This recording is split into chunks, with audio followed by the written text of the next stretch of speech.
I do not plan na parang i-revolutionize yung education system as a whole. But at least we can make an impact on those families. This week on Kwentong Madiskarte, powered by PLDT Home.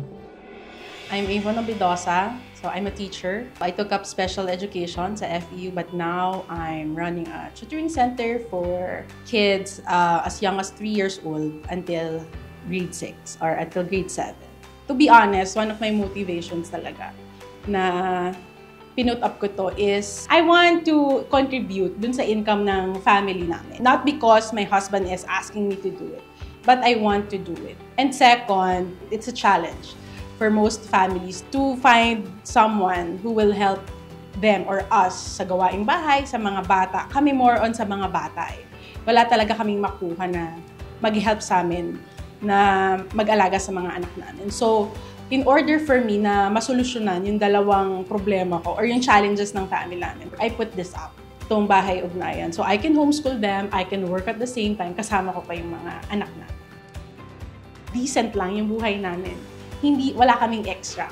Nung sinet up ko naman to, minake sure ko naman na yung mga students na meron ako is kaya niyang i-sustain to. Ginawa ko is nag-compute ako, okay, magkano ba yung OPEX nito? Yung renta, yung teacher, internet, kuryente, tubig. Tapos enough ba siya?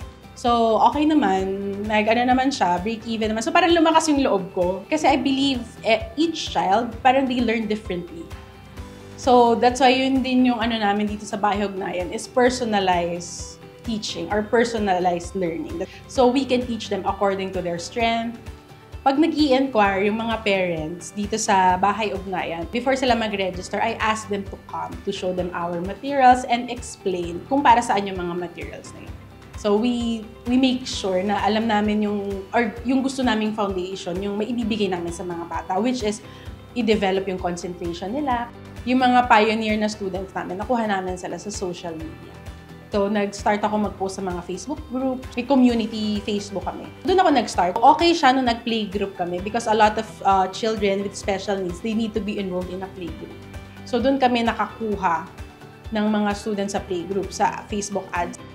So, how do we sustain this? First is we really give excellent service. When we say excellent service, hindi lang yung papuntahin mo yung anak dito, gagawin namin yung homework.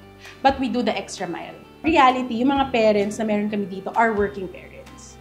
Diba? Kaya nga nila in-enroll yung anak nila dito. Not because they cannot teach them, but because they're too tired from work. Second, we build good relationship with parents.